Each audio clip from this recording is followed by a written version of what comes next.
Now let's be real clear. This video does not center on the death of Charlie Kirk, but on the life that stepped immediately into the void he left, that of his widow, Erika Kirk. What followed was not a period of quiet mourning, but a national firestorm of suspicion. A real-time investigation played out on social media platforms and in the court of public opinion. It is a story that raises profound and disturbing questions about power, performance, and the very nature of truth in an era of fragmented media. At its heart lies a single, enigmatic figure, a woman whose composure in the face of unimaginable personal tragedy was interpreted by millions not as strength, but as strategy. The official cause of death, released after a preliminary examination, was listed as a catastrophic cardiac arrhythmia, a sudden and fatal heart attack. To the medical examiners, it was a tragic anomaly, a fault in the human machine. To the network and event organizers, it was a devastating technical failure, a moment of silence to be observed before the difficult process of moving forward. But the public does not consume anomalies, they consume footage. And the footage, endlessly looped and dissected on every news channel and social media platform, told a more nuanced tale. The clip of his collapse was not just a record of a death, it was a Rorschach test for a divided populace. Viewers focused on different details. Some saw a man clutching his chest. Others insisted he was grasping at his throat. The audio of the pop was isolated, enhanced, and debated. Was it an electrical surge from a faulty speaker? Or was it something else, something sharper, more localized? While the world was still reeling, a second, quieter video began to circulate. It was cell phone footage, shot from a dimly lit corridor backstage. The quality was poor, the audio muffled by chaos. It showed Erika Kirk just minutes after the stage went dark. She was not being comforted. She was not weeping. She stood with her back against a concrete wall, her posture unnervingly erect. Her face, pale under the fluorescent lights, was a mask of intense concentration. As a panicked security guard rushed toward her, she lifted a hand, not to receive solace, but to halt him. Her lips moved. Amateur lip readers across the internet converged on a two-word phrase: get control. This snippet, lasting less than 10 seconds, became the foundational evidence for the skeptics. In a moment where the expected human response is collapse, Erika Kirk had exhibited command. For her defenders, this was a testament to her strength, the necessary steel of a leader thrust into a nightmare. For a growing segment of the audience, however, it was the first crack in the facade, a glimpse of a reality that did not align with the narrative of a grieving widow. The digital divide erupted instantly. Social media platforms became the battleground for competing narratives. On one side, messages praising her fortitude and condemning the viciousness of the online mob trended. They argued that grief is not monolithic, that some people retreat inward, their pain manifesting as a terrifying, frozen calm. On the other side, a new lexicon of suspicion was born. The term composed widow began to trend, accompanied by side-by-side photos comparing Erika's stoic demeanor at the funeral to the publicly visible anguish of other famous widows.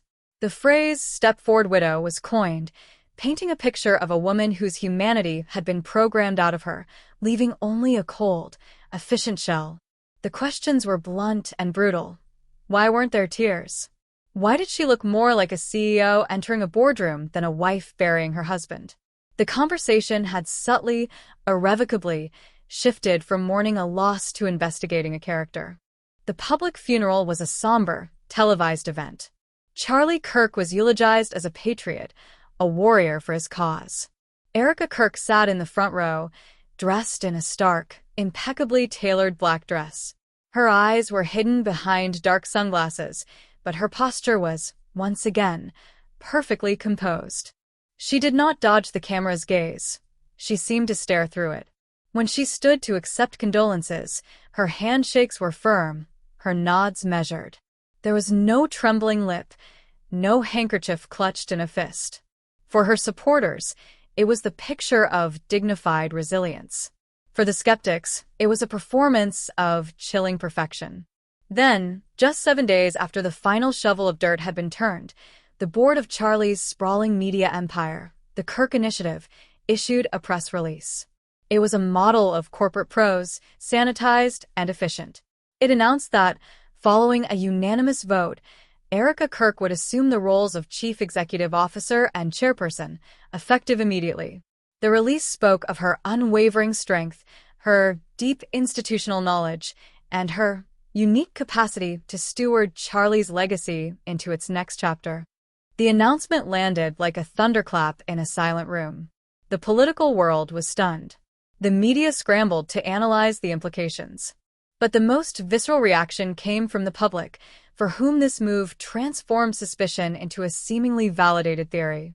The timeline was the central piece of evidence. 1 week.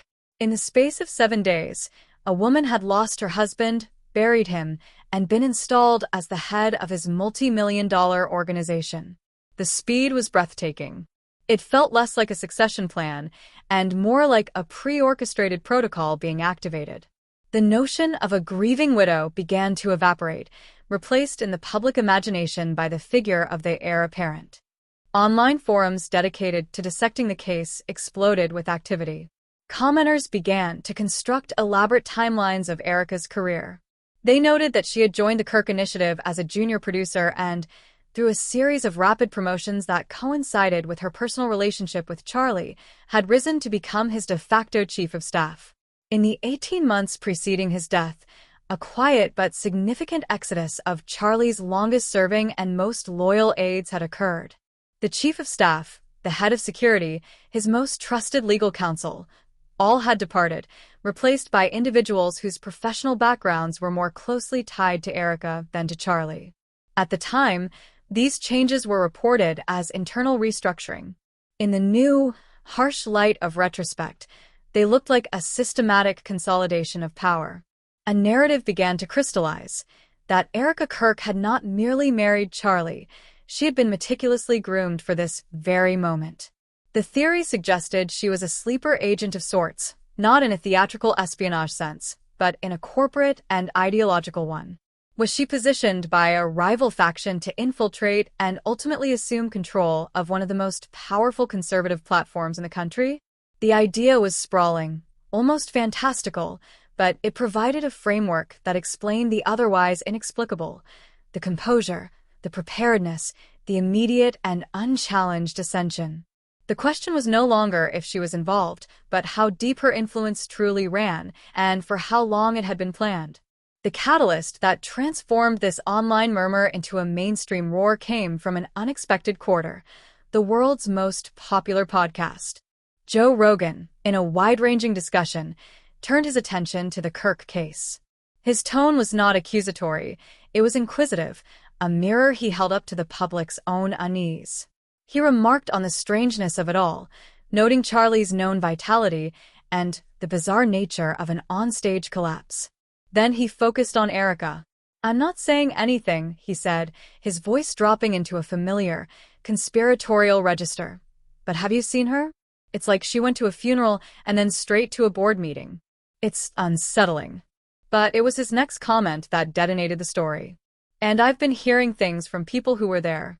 Things that don't add up. They're saying the audio from the body mic, the one the network has, it has a gap. A 17-second gap. Right before he falls. What's on that tape? Why is it locked down? I'm just asking questions." The effect was instantaneous and volcanic. The phrase 17-second gap became a rallying cry. The mainstream media, which had largely treated the conspiracy theories as a distasteful fringe element, was now forced to cover Rogan's comments, framing them as irresponsible speculation, which only served to cement his status among his followers as a truth-teller battling a manipulative establishment. The official response from the Kirk initiative was terse and dismissive, citing ongoing technical reviews and respect for the family's privacy. Their refusal to directly address the specific claim of the missing audio felt, to many, like a confirmation of its existence. In the wake of Rogan's broadcast, the floodgates opened. A new wave of so-called evidence emerged from the digital shadows. An anonymous account, claiming to be a freelance audio engineer who had worked the event, posted a frantic, text-based testimony on a conspiracy forum.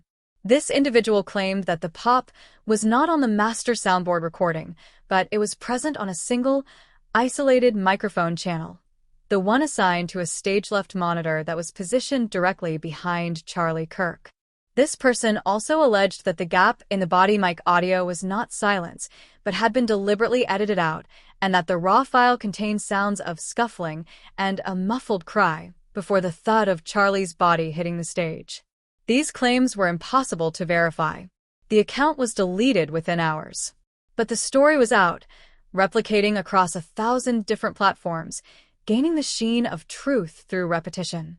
The official narrative of a simple medical event was now besieged from all sides, crumbling under the weight of persistent, unverified, but compellingly detailed contradictions. Erika Kirk broke her public silence not with a press conference, but with a carefully staged interview from the late Charlie's own office, sitting in his leather chair.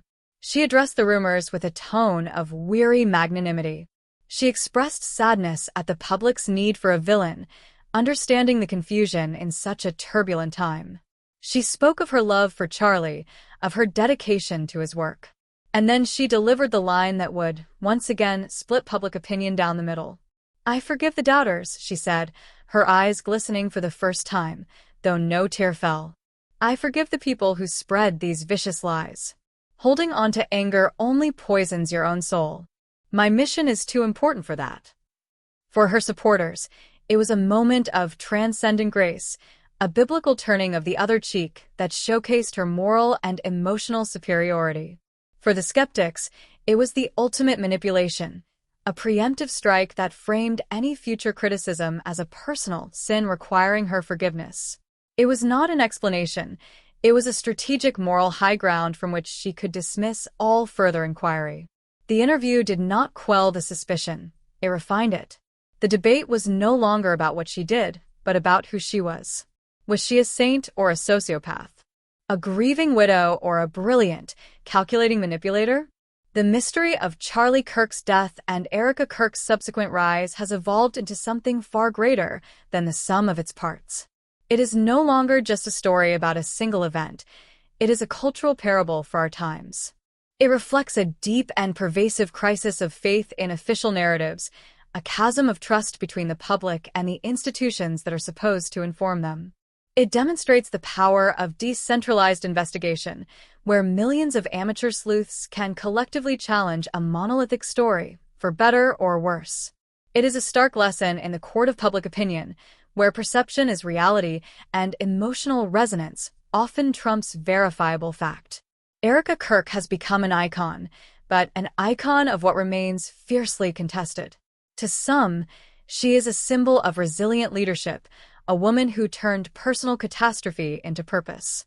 To others, she is the embodiment of a new kind of threat, the friendly, familiar face who executes a silent coup not with force, but with flawless public relations and psychological manipulation. The true story of what happened on that stage may never be fully known.